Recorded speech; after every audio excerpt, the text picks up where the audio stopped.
तो हेलो साथियों, नमस्कार। स्वागत है आपका आपके अपने चैनल सक्सेस जंक्शन एक कदम सफलता की ओर में। मेरा नाम है अतुल शुक्ला और हम लेकर के आ गए हैं आपके लिए एमपी टेट वर्ग 3 पात्रता परीक्षा 2024 बाल विकास सीडीपी की पीवाई की सीरीज नंबर 11। अब इस पीवाई की सीरीज में हम प्रीवियस ईयर के क्वेश्चन के साथ साथ में जो रीसेंट एग्जाम हुए हैं, जैसे कि सीटेट का एग्जाम हुआ जुलाई वाला, इसके अलावा बीपीएससी बिहार का जो एग्जाम हुआ है, तो जितने भी रीसेंट एग्जाम हुए हैं उनके प्रश्नों को भी हम साथ साथ में कवर करते चलेंगे, जिससे कि आपका एक परफेक्ट बेस बन सके और आपके पूरे में से पूरे नंबर आ सकें। अगर आपका बाल विकास 30 नंबर का है तो 30 में से 30 नंबर आ सकें। कोई भी कठिन प्रश्न आए उसको भी आप आसानी से सॉल्व कर सकें। ठीक है, तो यही प्रश्न आपको छपे मिलेंगे। अति संभावित प्रश्नों की ये सीरीज शुरू हो चुकी है। चलिए शुरुआत करते हैं। उससे पहले वीडियो को लाइक करके चैनल को सब्सक्राइब कर दीजिए। एक एक प्रश्न के बारे में डिटेल में आपको जानकारी देंगे। अगर आप चाहें तो आप भी इन प्रश्नों के कमेंट बॉक्स में कमेंट करके आप इसका आंसर बताते हुए चल सकते हैं और लास्ट में आपको ये बताना है कि आपके कितने नंबर आए हैं। ठीक है, अगर आप इस पीवाई की सीरीज को भी कवर कर लेंगे तो भी आप आसानी से 90 नंबर ले आ लेंगे और 75 नंबर जो आरक्षित वाले हैं वो लोग आराम से ले आ लेंगे और इस एग्जाम को आसानी से क्वालिफाई कर जाएंगे। तो इससे पहले हम आपकी जो है ईवीएस की एक लगभग 3 वीडियो हम ईवीएस की अपलोड कर चुके हैं, मैथ पेडागोजी की अपलोड कर चुके हैं और ये सीडीपी की वीडियो भी 2 वीडियो ऑलरेडी अपलोड कर चुके हैं। सीडीपी की तीसरी वीडियो हम आपके लिए लेकर के आ रहे हैं, तो वो सारी वीडियो आप देख सकते हैं। चैनल की प्लेलिस्ट में एक अलग से प्लेलिस्ट बनी हुई है एमपी टेट फ्री क्लासेज, उसमें सारी वीडियो एक साथ में मिल जाएंगी आपको। आइए देखते हैं आज का पहला प्रश्न क्या है। तो देखिए, पहला प्रश्न है, इनमें से क्या श्रव्य दृश्य सामग्री नहीं है। अब ये श्रव्य दृश्य सामग्री का मतलब क्या है? जिसे हम सुन भी सकते हैं और जिसे हम देख भी सकते हैं, दोनों जिसे हम कर सकते हैं वो श्रव्य दृश्य सामग्री कहलाती है। आइए ऑप्शन देखते हैं। छायाचित्र, दूरदर्शन, चलचित्र या फिर ड्रामा। बताइए इनमें से कौन सी ऐसी चीज है जिसे हम श्रव्य दृश्य सामग्री के अंतर्गत नहीं रख सकते हैं। सही आंसर ऑप्शन नंबर ए हो जाएगा। जो छायाचित्र होता है, जो पिक्चर्स होती हैं, पिक्चर्स का मतलब है जो फोटो होती हैं, जो फोटो होती हैं, जो आपका फोटो खिंच जाता है, वो केवल और केवल देखा जा सकता है, उसे सुना नहीं जा सकता। तो श्रव्य दृश्य सामग्री के अंतर्गत ये छायाचित्र यानी कि फोटो नहीं आएगी। बाकी दूरदर्शन, चलचित्र, ड्रामा ये तीनों इसके अंतर्गत आ जाएंगे। देखिए, तो श्रव्य दृश्य सहायक सामग्री वह सहायक सामग्री है जिसे अपनी कान एवं आंखों का प्रयोग शिक्षण के दौरान करते हैं। जैसे आपका नाटक हो गया, ड्रामा हो गया, चलचित्र हो गया, दूरदर्शन हो गया, टेलीविजन हो गया, इन सब में हम अपनी आंखों का और कानों का एक साथ उपयोग करते हैं। लेकिन जो हमारी फोटो होती है, जो हमारा छायाचित्र होता है, उसे हम केवल देख सकते हैं, उसे सुन नहीं सकते हैं। आइए बढ़ते हैं, अगला प्रश्न देखते हैं। देखिए, अगला प्रश्न है, बाल केंद्रित शिक्षा शास्त्र का क्या अर्थ होता है? जिसमें बच्चे के ऊपर केंद्रण किया जाता है, बच्चे के ऊपर ध्यान दिया जाता है, तो इसका क्या अर्थ होता है? आइए देखते हैं। बच्चों को नैतिक शिक्षा देना, बच्चों को शिक्षक का अनुसरण करने और उनका अनुकरण करने के लिए कहना। नंबर सी है, बच्चों की आवाज़ और उनकी सक्रिय भागीदारी को प्रधानता देना, बच्चों को पूरी तरह से स्वतंत्र होने देना। तो क्या अर्थ है यहाँ पर बाल केंद्रित शिक्षा का? सही आंसर आपका ऑप्शन नंबर सी हो जाएगा, बच्चों की आवाज़ और उनकी सक्रिय भागीदारी को प्रधानता देना। यानी कि बच्चे अगर कोई प्रश्न पूछ रहे हैं, कोई हाथ खड़ा कर रहा है, तो उसको ये नहीं कहना बैठ जा, ऐसा बिल्कुल भी नहीं कहना है। अगर बच्चा कोई प्रश्न पूछ रहा है तो आपको उसका जवाब देना है, उसको अच्छे से समझाना है। यही बाल केंद्रित शिक्षा का मुख्य उद्देश्य होता है। यहाँ अनुकरण का अर्थ क्या है? यानी कि वो यही याद रखना, रटना, ये सब आपके नेगेटिव वर्ड हो जाते थे, यहाँ से आपका कट जाएगा। नैतिक शिक्षा दे सकते हैं, अच्छी बात है, लेकिन मेन ये होगा कि अगर बच्चा खड़ा होकर के पूछ रहा है तो वो हर बार पूछ सके, जो भी उसको प्रॉब्लम हो। इसके लिए ज़रूरी है कि उसकी भागीदारी को प्रधानता देना। ठीक है, आगे बढ़ते हैं, अगला प्रश्न देखते हैं। देखिए, बाल केंद्रीय शिक्षा शास्त्र निम्नलिखित शिक्षण को संदर्भित करता है। कौन कौन से? बच्चों को अपने विचारों को खुलकर व्यक्त करने में उनको सक्षम बनाना है, छात्रों को स्वतंत्र रूप से शिक्षा अपनी गति अनुसार काम करने की अनुमति देना है, बच्चों की आवाज़ और उनकी सक्रिय भागीदारी को प्रधानता देना है। तो यही अपने जो है बाल केंद्रीय शिक्षा का मुख्य उद्देश्य होता है। आगे बढ़ते हैं, अगला प्रश्न, इनमें से क्या संचार कौशल में संबंधित है? यानी संचार कौशल में इनमें से कौन सा ऑप्शन शामिल है? बोलना, सक्रिय श्रोता, भाव भंगिमा या फिर उपरोक्त सभी। आंसर की बात करें, सही आंसर आपका ऑप्शन नंबर डी हो जाएगा, यानी कि उपरोक्त सभी। देखिए, संचार का अर्थ क्या होता है? संचार के बारे में पहले भी हमने आपको बताया था। अपने मन की बात या फिर किसी की कोई बात किसी दूसरे तक पहुंचाना ही संचार कौशल कहलाता है। और ये आसानी से आप तभी पहुंचा सकते हैं जब आपको अच्छे से बोलना आना चाहिए, सक्रिय श्रोता, अच्छे से सुनना आना चाहिए। कोई चीज़ अगर बोल रहा है तो उसको सोचो, समझो, सुनो, तो ये भी होना चाहिए। और भाव भंगिमा, यानी आप उसे कैसे व्यक्त कर रहे हैं। ऐसा तो नहीं है कोई कॉमेडी वाली बात है, आप उसे रो करके व्यक्त कर रहे हैं। तो भाव भंगिमा भी आपकी महत्वपूर्ण यहाँ पर रोल अदा करती है। अपने संचार कौशल को व्यक्त करने में। तो संचार कौशल के लिए ये सारी की सारी चीज़ें अति आवश्यक हैं। देखिए, और कहा भी गया है, एक अच्छा संचार कौशल होने के लिए एक अच्छा श्रोता होना आवश्यक होता है। यानी कि अगर आपको एक अच्छा वक्ता बनना है, अपने भाव व्यक्त करने हैं, तो आपको अच्छी तरह से सुनना भी आना चाहिए। अगला प्रश्न देखिए, विकास कहाँ से प्रारंभ होता है? बाल्यावस्था से, प्रसव पूर्ण अवस्था से, या फिर शैशवाकाल से, या फिर शैशवाकाल के पहले से? आइए आंसर देखते हैं। प्रश्न का सही आंसर है बी, यानी प्रसव पूर्व अवस्था से। जब बच्चा पेट में रहता है तभी से विकास होना आरंभ हो जाता है। ठीक है, बहुत सारे चरण होते हैं जिसके द्वारा जो है बच्चों का विकास होता है, और ये विकास जब तक मृत्यु नहीं हो जाती है तब तक मानव में विकास चलता रहता है। देखिए, प्रसव पूर्व अवस्था में शिशु माँ के गर्भ के अंदर विकसित होता है और प्रसव पूर्व विकास की 3 अलग-अलग चरणों से गुजर करके परिपक्व हो जाता है। तो 3 चरणों के द्वारा यह गुजर करके यह परिपक्व होता है, यानी विकास जो है वो प्रसव पूर्व, यानी कि माँ के पेट से, गर्भ से ही विकास प्रारंभ हो जाता है, और ये विकास अंत तक लगातार चलता रहता है। अगला प्रश्न देखिए, ये सारे के सारे प्रश्न आपके किन्हीं न किन्हीं एग्जाम्स में आए हुए हैं। 3 से 4 एग्जाम्स को अब हम यहाँ पर कवर कर रहे हैं, जिससे कि अगर आपके एमपी टेट से हटकर भी कोई प्रश्न आए तो उसे भी आप आसानी से सॉल्व कर सकें। देखिए, शिक्षक शिक्षण अधिगम सामग्री का उपयोग किस लिए करते हैं? यानी जो टीएलएम का यूज किया जाता है, वो टीएलएम का यूज आखिर करते क्यों हैं शिक्षक? आइए देख लेते हैं। छात्रों को प्रेरित करने के लिए, देखिए छात्रों को प्रेरित करने के लिए, छात्रों को सार्थक बनाने के लिए, शिक्षण पद्धति का पालन करने के लिए, छात्रों की प्रगति का मूल्यांकन करने के लिए। आंसर की बात करें, सही आंसर आपका ऑप्शन नंबर बी हो जाएगा, यानी सीखने को सार्थक बनाने के लिए। अब टीएलएम का मतलब क्या है? मान लीजिए आप कोई कैलेंडर लेकर के आए हैं या भारत का नक्शा लेकर के आए हैं, तो ये आपका टीएलएम के अंतर्गत आ जाता है। अब आप उस भारत के नक्शे का यूज क्यों कर रहे हैं? जिससे कि जो बालक है वो अच्छे से सीख जाए और जो भी हम उसको सिखा रहे हैं वो सार्थक हो जाए। अगर हम यहाँ पर बता रहे हैं ये भारत की राजधानी दिल्ली है और ये मैप में यहाँ पर लोकेट करती है, तो वो बच्चा हमेशा के लिए याद हो जाएगा कि हाँ, भारत की राजधानी भारत के मैप में कहाँ पर लोकेट करती है, क्योंकि वो टीएलएम के माध्यम से उसको सिखाया गया है, उसको दिखाया गया है कि यहाँ पर भारत की राजधानी है, तो हमेशा के लिए उसके दिमाग में फिट हो जाएगा। ठीक है, तो ऑप्शन नंबर बी आपका बिल्कुल सही आंसर होगा। देखिए, शिक्षण सामग्री का प्रयोग सीखने को सार्थक बनाने के लिए किया जाता है। टीएलएम में वे सभी उपकरण आते हैं जो शिक्षक को शिक्षण प्रदान करने में मदद करते हैं। कुल मिलाकर के वही है जो आपके शिक्षण को आसान बना दें, बच्चे को आसानी से सिखा दें, वो सारे उपकरण जो है वो टीएलएम के अंतर्गत आते हैं। जैसे आपका मैप हो गया, कैलेंडर हो गया, चार्ट लगा देते हैं, आन आराम लिखा हुआ है, उसके चित्र दिख रहे हैं, तो ये सब कुछ टीएलएम सामग्री के अंतर्गत आता है। अगला प्रश्न देखिए, चीज़ें आपको समझ में आ रही हों तो भाई वीडियो को लाइक जरूर कर देना और अपने दोस्तों तक जरूर शेयर कर देना।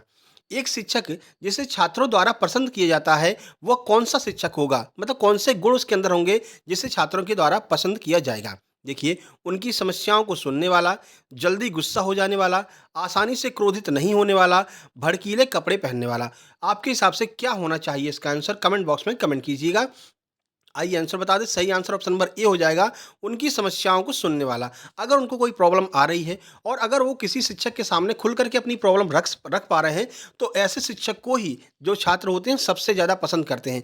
आप कितने भी एक्शन में चले जाओ भैया, खूब बढ़िया अच्छे खासे कपड़े, जीन्स पैंट वगैरह और ब्रांडेड चीज़ें पहनकर चले जाओ, लेकिन आप अगर उनकी बातें नहीं सुन रहे हो, अगर वो आपसे डर रहे हैं, तो वो आपको पसंद नहीं करेंगे। भले ही आप आसानी से क्रोधित नहीं होते हों, लेकिन आप उनकी बात नहीं सुनेंगे तो आपको पसंद नहीं करेंगे, और अगर आप जल्दी गुस्सा हो जाएंगे तो फिर पसंद करेंगे ही नहीं। तो ये तीनों आपके कट जाएंगे। ऑप्शन नंबर ए आपका बिल्कुल सही आंसर हो जाएगा। देखिए, एक शिक्षक को छात्र द्वारा पसंद किया जाता है जब वह उनकी समस्याओं को सुनता है। छात्र स्वभाव से उत्सुक होते हैं जब उन्हें लगता है कि कोई व्यक्ति हर क्षेत्र में उनके सवालों को सुन रहा है। उत्सुक वो तब होंगे, कोई चीज़ अगर वो आपसे तभी पूछेंगे जब आप उनकी चीज़ों को सुनेंगे, उनकी बातों को सुनेंगे। एक बार आपने उनकी समस्या का हल कर दिया, जवाब दे दिया, अच्छे से प्यार से जवाब दे दिया, उनकी बातों को सुन लिया, तो फिर वो और भी चीज़ों को आपसे पूछ सकते हैं। उनके मन में जो उत्सुकता है, जो जिज्ञासा है, वह आपसे पूछ सकते हैं। अगला प्रश्न देखते हैं। देखिए, प्रश्न नंबर 7 आपके सामने है। निम्नलिखित में से कौन सा बुनियादी शिक्षा का मुख्य उद्देश्य है? जो बेसिक शिक्षा होती है, बेसिक एजुकेशन का मुख्य उद्देश्य क्या होता है? छात्र को आत्मनिर्भर बनाना, शिक्षा के मूल तत्वों का ज्ञान देना, छात्र को दार्शनिक बनाना, या फिर उपरोक्त सभी? आइए आंसर देखते हैं। प्रश्न का सही आंसर ऑप्शन नंबर ए हो जाएगा, छात्र को आत्मनिर्भर बनाना है। बेसिक शिक्षा का मतलब ही यही होता है। अगर बेसिक शिक्षा अच्छी मिली होगी, नींव मजबूत होगी, तो छात्र अपने आप आत्मनिर्भर बन जाएगा। यानी कि उसे कोई चीज़ नहीं भी आ रही होगी, तो वो कोशिश करेगा अपने मन से उस चीज़ को सॉल्व करने का। अगर उसकी नींव मजबूत होगी, बेसिक शिक्षा उसको मिली हुई होगी, तो वो आसानी से किसी भी चीज़ को सॉल्व कर सकता है। देखिए, पूरी चीज़ें आपको बुनियादी शिक्षा यानी बेसिक शिक्षा के बारे में बता दें, यहाँ से एक प्रश्न आपका ज़रूर बनने वाला है। तो बुनियादी शिक्षा या फिर शिल्प आधारित शिक्षा योजना गांधी जी के शैक्षिक दर्शन का गतिशील पक्ष है। अब आपसे पूछा जा सकता है कि जो आपकी बेसिक एजुकेशन है या फिर शिल्प आधारित एजुकेशन है, उसके मुख्य पक्षधर कौन थे? तो गांधी जी उसके मुख्य पक्षधर थे। बुनियादी शिक्षा का मुख्य उद्देश्य छात्रों को आत्मनिर्भर बनाना है। अन्य उद्देश्यों में मातृभाषा का प्रयोग, 7 से 14 वर्ष तक के बच्चों को निःशुल्क शिक्षा देना, ये सारी चीज़ें बेसिक एजुकेशन के अंदर ही आती हैं। अगला प्रश्न देखिए, अगला प्रश्न है रूसा यानी कि RUSA क्या दर्शाता है? 1 से 2 फुल फॉर्म भी आपके एग्जाम में पूछे जाएँगे। सारे फुल फॉर्म भी हम यहाँ पर साथ में कवर करते हुए चलेंगे। तो रूसा का फुल फॉर्म क्या है? राष्ट्रीय उच्चतर स्वच्छता अभियान, राष्ट्रीय उड़ान शिक्षा अभियान, राष्ट्रीय उच्चतर शिक्षा अभियान, राष्ट्रीय उच्चतर स्कूल अभियान। बताइए क्या होगा आंसर? सही आंसर आपका ऑप्शन नंबर सी हो जाएगा, यानी कि राष्ट्रीय उच्चतर शिक्षा अभियान। अब देखिए ये कब शुरू किया गया था, आइए देख लेते हैं। और कौन से मंत्रालय के द्वारा शुरू किया जाता है? तो राष्ट्रीय उच्चतर शिक्षा अभियान, जिसे आमतौर पर रूसा के रूप में जाना जाता है, भारत में उच्च शिक्षा के विकास के लिए भारत सरकार की एक केंद्र प्रायोजित योजना है। भारत सरकार के द्वारा शुरू की गई थी उच्च शिक्षा के लिए यह योजना है। यह मानव संसाधन विकास मंत्रालय के द्वारा 2013 में शुरू की गई। अब यहीं पर आपसे गलती होगी जब आपसे पूछेंगे कि ये रूसा जो है शिक्षा विभाग से संबंधित है, बताइए कौन से विभाग के द्वारा शुरू की गई थी शिक्षा से संबंधित यह योजना? आप तुरंत शिक्षा विभाग लगा देंगे, लेकिन याद रखिएगा ये शिक्षा विभाग की योजना नहीं है, ये मानव संसाधन एवं विकास मंत्रालय की योजना है। 2013 में इसको शुरू किया गया था। आइए अगला प्रश्न देखते हैं। प्रश्न नंबर 9 देखिए, किशोरावस्था को तूफानों की अवस्था किसने कहा है? बहुत ही ज़्यादा महत्वपूर्ण प्रश्न है, ठीक है, स्टार मार्क कर लीजिए। स्टेनली हॉल ने, वाइगोत्स्की ने, फ्रोबेल ने, या फिर इनमें से कोई नहीं। आइए आंसर देखते हैं। प्रश्न का सही आंसर ऑप्शन नंबर ए है। स्टेनली हॉल ने जो किशोरावस्था है उसे तूफानों की अवस्था कहा है। अभी किशोरावस्था क्या होती है?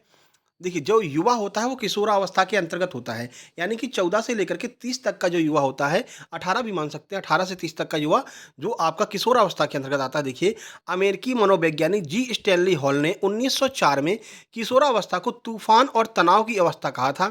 उन्होंने किशोरावस्था की भावनात्मक उथल-पुथल और व्यवहार संबंधी कठिनाइयों का वर्णन करने के लिए इस शब्द का इस्तेमाल किया था। जब किशोरावस्था में कोई युवक आता है, तो फिर उसके ऊपर बहुत सारी ज़िम्मेदारियाँ आ जाती हैं, कुछ नया करना चाहता है वो, तो उसके मन में बहुत तूफ़ान से चलते रहते हैं, तनाव भी रहता है। तो इन सारी चीज़ों को ध्यान में रखते हुए तूफ़ान एवं तनाव की अवस्था स्टैनली जी के द्वारा कहा गया था। अगला प्रश्न देखिए, नैतिक विकास का सिद्धांत किसने दिया था? स्फियरमैन ने, कोहलबर्ग ने, जॉन डीवी ने, गिलफोर्ड ने। अब आपको पता है जितने भी आपके वैज्ञानिक हैं, जितने भी आपके खोजकर्ता हैं, तो कम से कम 3 से 4 प्रश्न यहाँ पर इनके कथन एवं वक्तव्य से ज़रूर आते हैं। इन्होंने कौन-सा सिद्धांत दिया है? हालाँकि हमारी सीडीपी वाली जो फर्स्ट वीडियो है, उसमें हमने कथन, वक्तव्य, सिद्धांत जितने भी आपके वैज्ञानिक हैं, जितने भी आपके कोहलबर्ग हो गए, स्फियरमैन हो गए, जॉन डीवी हो गए, सबके बारे में हमने पहली वीडियो में डिटेल में पूरा बताया है। आप पहली वीडियो भी जा कर के देख सकते हैं। देखिए, सही आंसर ऑप्शन नंबर बी हो जाएगा। नैतिक विकास का सिद्धांत कोहलबर्ग जी के द्वारा दिया गया था। आइए कुछ जानकारी आपको देते हैं। देखिए, तो नैतिक विकास का सिद्धांत अमेरिकी मनोवैज्ञानिक लॉरेंस कोहलबर्ग ने साल 1969 में दिया था। कोहलबर्ग के सिद्धांत के मुताबिक नैतिक विकास 6 चरणों की एक श्रृंखला में होता है। यह सिद्धांत इस बात पर केंद्रित है कि बच्चे नैतिकता और नैतिक तर्क कैसे विकसित करते हैं, इसके बारे में कोहलबर्ग जी ने बताया था। याद रखना, इसमें कुल कितने चरण होते हैं? तो 6 चरण होते हैं। आपसे पूछ सकता है कोहलबर्ग के नैतिक सिद्धांत में कितने चरण होते हैं? तो 6 चरण होते हैं। कब दिया था? 1969 में इन्होंने इस सिद्धांत को दिया था। आगे बढ़ते हैं, अगला प्रश्न। प्रश्न नंबर 11। अब इसमें बहुत सा कन्फ्यूजन है। कई बार जो है बच्चों ने कमेंट भी किया, इससे पहले भी हमने जब इसको लिया, इस प्रश्न को पढ़ाया था, तो बहुत सारे लोगों ने कमेंट किया था। उसका आज यहाँ पर जो भी कन्फ्यूजन है उसका आपको सॉल्यूशन मिल जाएगा। खेल पद्धति का जनक किसे माना जाता है? हेनरी कुक को, फ्रोबेल को, स्टोफर्ड क्रिप्स को, या फिर हॉल महोदय को? सही आंसर आपका ऑप्शन नंबर ए हो जाएगा। हेनरी कुक को इनका जो है जनक माना जाता है। आइए यहाँ पर आपका कन्फ्यूजन दूर करते हैं। बहुत सारे लोग फ्रोबेल को मानते हैं, लेकिन देखिए तो खेल विधि को प्रचलित करने का श्रेय हेनरी कॉल्डवेल कुक को दिया जाता है। हालांकि इसे सबसे पहले फ्रेडरिक फ्रोबेल ने लोकप्रिय बनाया था। देखिए, इसको लोकप्रिय बनाने का जो कार्य है वो फ्रेडरिक फ्रोबेल के द्वारा किया गया था, लेकिन जनक किसे कहा जाता है, यानी इसकी खोज किसने की थी, तो यहाँ पर हेनरी कुक महोदय के द्वारा इसकी खोज की गई थी। ये 2 एग्जामों में हमने कन्फर्म किया। एमपी टेट में भी आपके ये प्रश्न आया हुआ प्रीवियस में, और इसके अलावा ये सीटेट में भी आया है, और दोनों जगह खोज की बात की गई तो हेनरी कुक को ही आंसर माना गया है। हालांकि प्रचलित करने की बात करें तो यहाँ पर फ्रेडरिक फ्रोबेल ने इसको सबसे ज़्यादा प्रचलित किया था। खोज की बात करें तो याद रखना कुक महोदय को ही आपको आंसर लगाना है। अगला प्रश्न देखते हैं।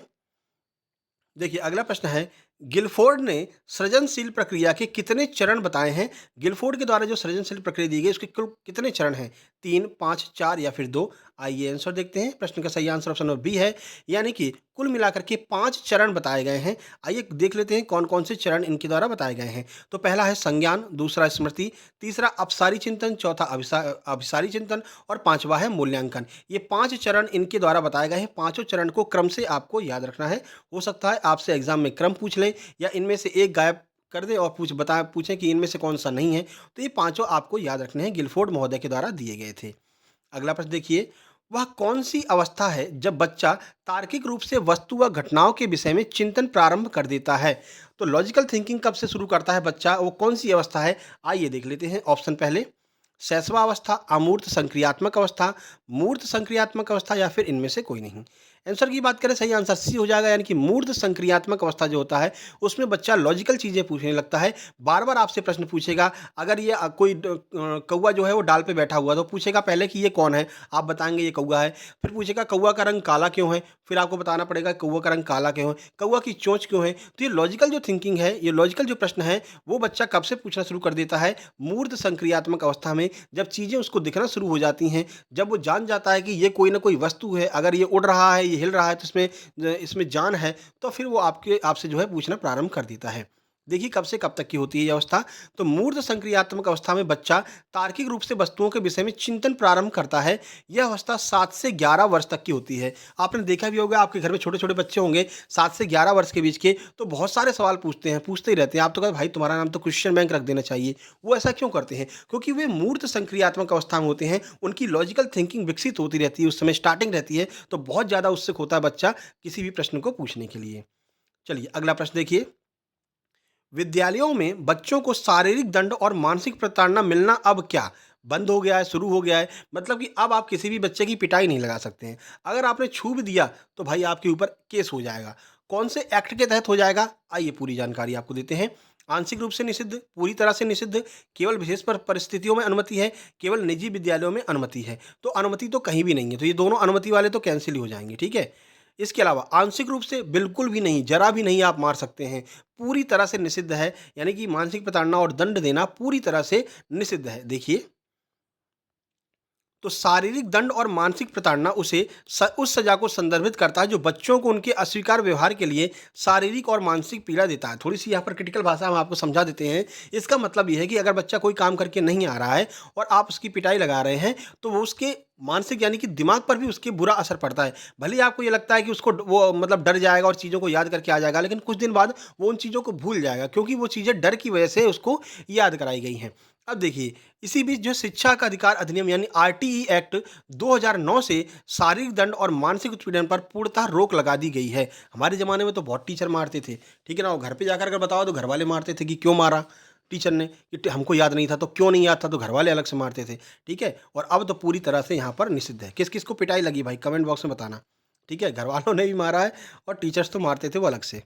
अगला प्रश्न देखिए, ये भी आपका बहुत महत्वपूर्ण है। देखिए, बहुत ज़्यादा महत्वपूर्ण प्रश्न, स्टार मार्क कर लीजिए।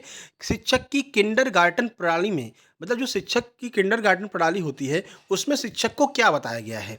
कुम्हार बताया है, माली बताया है, दीपक बताया है, फिर रेफरी बताया है। तो शिक्षक को शिक्षण की जो किंडरगार्टन पद्धति है उसमें शिक्षक को क्या बताया गया है? सही आंसर ऑप्शन नंबर बी हो जाएगा। शिक्षक को यहाँ पर माली बताया गया है। क्यों बताया गया है, आइए देखते हैं। तो किंडरगार्टन शब्द की उत्पत्ति जर्मनी से हुई है। किंडरगार्टन का अर्थ है बच्चों का बागीचा, ठीक है। इस विधि के जन्मदाता फ्रेडरिक फ्रोबेल को माना जाता है। तो याद रखिएगा, किंडरगार्टन जो पद्धति है उसे फ्रेडरिक फ्रोबेल के द्वारा दिया गया था। जो शिक्षक है उसे किंडरगार्टन में माली बताया गया है, और किंडरगार्टन शब्द का अर्थ होता है बच्चों का बगीचा। ये 3 चीज़ें आपको ज़रूर याद रखनी है। आइए अगला प्रश्न देखते हैं। अगला है एनसीएफ 2005 के अनुसार एक शिक्षक की क्या भूमिका होनी चाहिए? जो एनसीएफ 2005 आई है उसमें शिक्षक की भूमिका के बारे में बताया है, तो बताइए कौन-सी भूमिका होनी चाहिए एक शिक्षक की? अनुज्ञानात्मक, सुविधादाता, अधिकारपूर्ण या फिर तानाशाही? तो तानाशाही तो आपका नेगेटिव वर्ड हो गया, गलत हो गया। अधिकारपूर्ण भी नेगेटिव वर्ड हो जाएगा। ठीक है?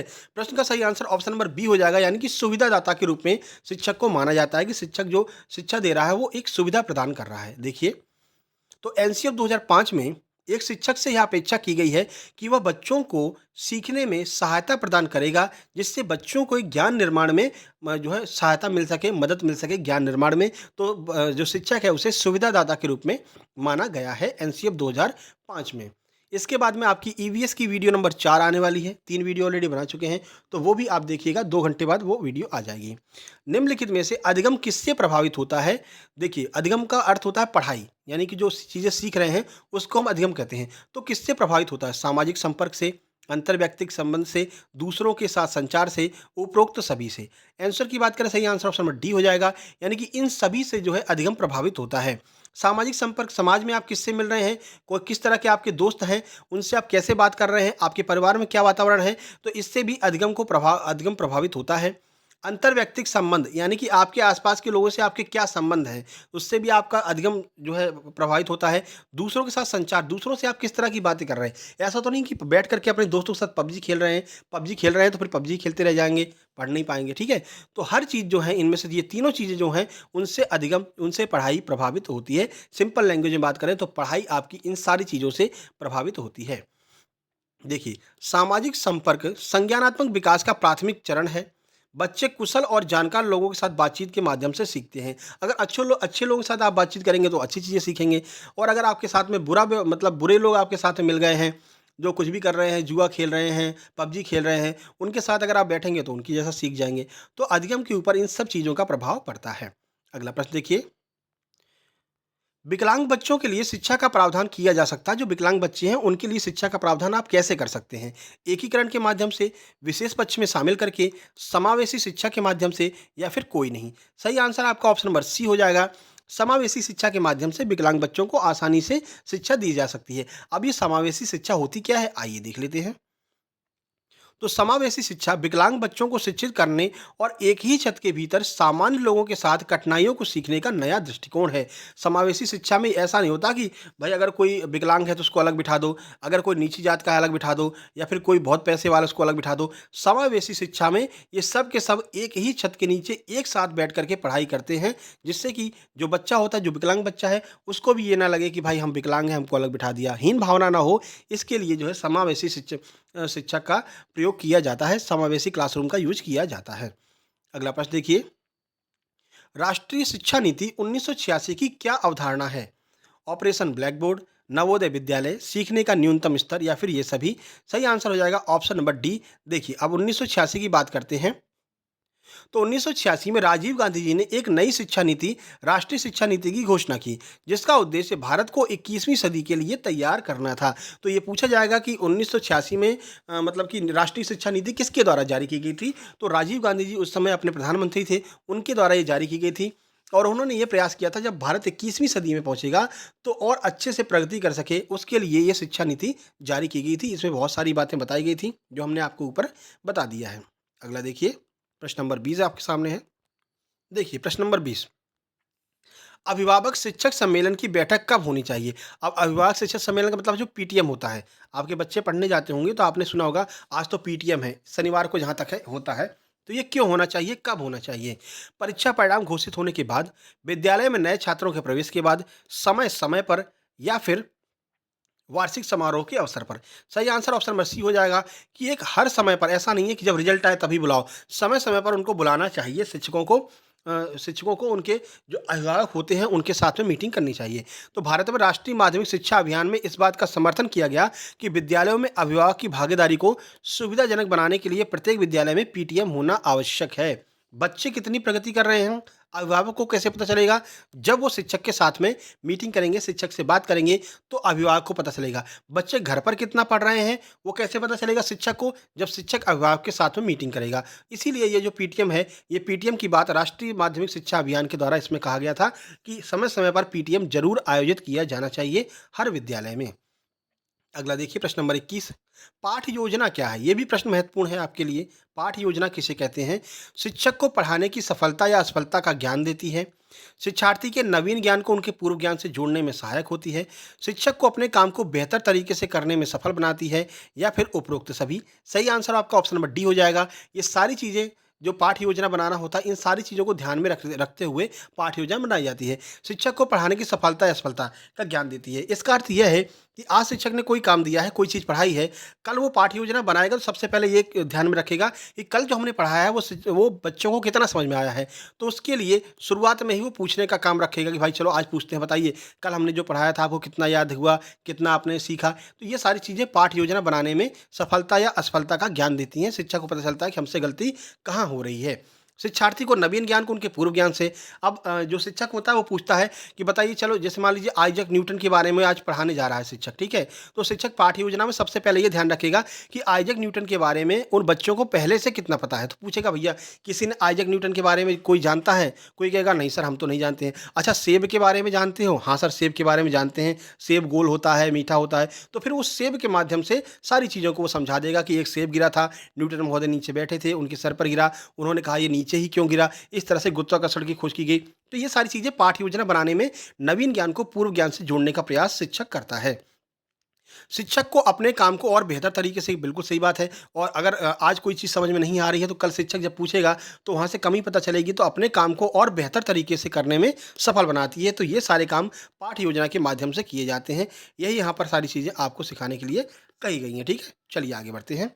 प्रश्न नंबर 22 देखिए, 1 वर्ष के स्वस्थ बच्चे का वजन कितना होता है? जन्म के वजन का दुगुना, जन्म के वजन का 4 गुना, जन्म के वजन का 3 गुना, या जन्म के वजन का 5 गुना? सही आंसर ऑप्शन नंबर सी है, यानी कि जन्म के वजन का 3 गुना होता है। अगर कोई बच्चा जन्म के वक्त 1 किलो का है तो 1 साल बाद वो कम से कम 3 किलो का तो होगा ही होगा। तो अपने वजन का 3 गुना हो जाता है 1 साल के अंदर। देखिए, तो 1 वर्ष के स्वस्थ बच्चे का वजन जन्म के वजन का 3 गुना होता है। अगला देखिए, ये भी बहुत महत्वपूर्ण प्रश्न है, स्टार मार्क कीजिए। बबलाना किस आयु वर्ग में शुरू होता है? बच्चा मम्मी, मम्मा, पापा ये सब कब कहना शुरू करता है? 6 महीने, 4 महीने, 1 साल, या फिर 12 वर्ष? आंसर की बात करें, सही आंसर ऑप्शन नंबर ए हो जाएगा कि 6 महीना का जब हो जाता है बच्चा, 6 से लेकर के 10 महीने का, तो इस आयु वर्ग में वो बबलाना शुरू कर देता है। देखिए, आमतौर पर बच्चे 6 से 10 महीने के बीच बबलाना शुरू कर देते हैं। बबलाना का मतलब है कि बच्चा माँ, दा, की और ने आदि जैसे जो शब्द है वो निकालना बार बार दोहराता है। दद्दा, की, मम्मा, ये जैसी आवाज़ें जो है 6 से 10 महीने के बीच में ये निकालना शुरू कर देता है, और इन्हीं आवाज़ों को हम बबलाना कहते हैं। चलिए प्रश्न नंबर 24 आपके सामने है। देखिए, बालक के विकास में कौन महत्वपूर्ण भूमिका का निर्वाह करते हैं? परिवार के सदस्य, रिश्तेदार, माता पिता, या फिर मित्र? सबसे ज़्यादा महत्वपूर्ण कौन है बच्चे के विकास में? ऑप्शन नंबर सी, यानी कि माता पिता। जब बच्चा छोटा होता है तो वो अपने जीवन का, यानी कि अपने शुरुआती क्षणों का 90% जो हिस्सा है वो माता पिता के साथ ही गुजारता है, स्पेशली माता के साथ में गुजारता है। तो उसके विकास में सबसे ज़्यादा महत्वपूर्ण माता पिता होते हैं। तो बालक अपने जीवन के शुरुआती चरणों में अपने माता पिता के साथ रहता है, इसलिए माता पिता बालक के विकास में महत्वपूर्ण भूमिका का निर्वाह करते हैं। अगला देखिए, कौन सा इनमें मानसिक विकार नहीं है? मिर्गी, गठिया, तंत्रिका रोग, या फिर मनोविकृति? आइए आंसर देखते हैं। प्रश्न का सही आंसर ऑप्शन नंबर बी हो जाएगा, यानी कि जो गठिया है वो मानसिक विकार नहीं है, वो एक तरह का पेशीय विकार होता है। देखिए, तो गठिया एक मानसिक विकार नहीं है बल्कि एक तरह का पेशीय विकार है, यानी कि पैर में दर्द होता है तो वो पेशीय विकार होता है। बल्कि बाकी जो तंत्रिका रोग है, मनोविकृति है, और भी जो रोग हैं वो सब मानसिक रोग है, लेकिन गठिया जो है वो पेशीय विकार के अंतर्गत आता है। तो बताइए भाई, क्लास कैसी लगी? कमेंट बॉक्स में कमेंट कीजिएगा, वीडियो को लाइक कर दीजिएगा, शेयर कर दीजिएगा अपने दोस्तों के पास में। चैनल पर पहली बार आए हैं तो सब्सक्राइब करके नोटिफिकेशन बेल जरूर दबा लीजिएगा।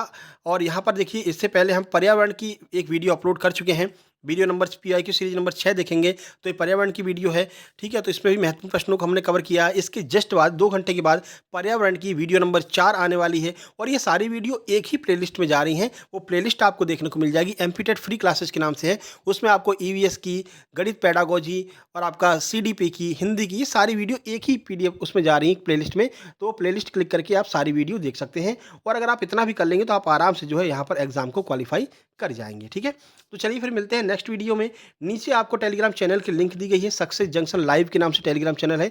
आप सर्च करके भी ज्वाइन कर सकते हैं टेलीग्राम पर। वहाँ पर हम आपके लिए फ्री स्टडी मटेरियल प्रोवाइड कराते हैं। बहुत सारे शिक्षकों के, जैसे राकेश यादव सर के क्लास नोट्स आपको वहाँ पर फ्री में मिल जाएंगे, हिंदी इंग्लिश मीडियम में। एनसीईआरटी के नोट्स आपको फ्री में मिल जाएंगे। तो वो सारी चीज़ें आप वहाँ से डाउनलोड कर सकते हैं फ्री ऑफ कॉस्ट, ठीक है। चलिए फिर मिलते हैं नेक्स्ट वीडियो में। तब तक के लिए नमस्कार, धन्यवाद।